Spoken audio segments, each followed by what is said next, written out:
प्रकृत्यैव च कर्माणि क्रियमाणानि सर्वशः यः पश्यति तथात्मानम् अकर्तारं स पश्यति.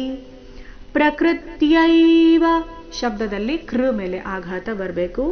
ಪ್ರಕೃತ್ಯೈವ ಪ್ರಕೃತ್ಯೈವ ಚ ಕರ್ಮಾಣಿ ಕರ್ಮಾಣಿ ಪ್ರಕೃತ್ಯೈವ ಚ ಕರ್ಮಾಣಿ ಕ್ರಿಯಮಾಣಾನಿ ಸರ್ವಶಃ ಕ್ರಿಯಮಾಣಾನಿ ಮಾಣ ಎರಡು ದೀರ್ಘ ನಿ ರಸ್ವ ಕ್ರಿಯಮಾಣಾನಿ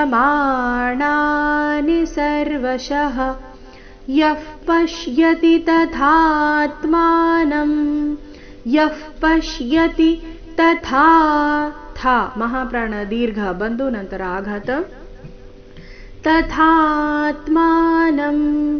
ಅಕರ್ತಾರಂ ಸ ಪಶ್ಯತಿ ಅಕರ್ತಾರಂ ಸ ಪಶ್ಯತಿ ಕೊನೆಗೆತಿ ರಸ್ವ ಸ ಪಶ್ಯತಿ. ನೋಡೋಣ ಪೂರ್ತಿ ಶ್ಲೋಕ ಮೂಲಗೀತೆಯ ಪ್ರಕಾರ. ಪ್ರಕೃತ್ಯೈವ ಚ ಕರ್ಮಾಣಿ ಕ್ರಿಯಮಾಣಾನಿ ಸರ್ವಶಃ ಯಃ ಪಶ್ಯತಿ ತಥಾತ್ಮಾನಮಕರ್ತಾರಂ ಸ ಪಶ್ಯತಿ.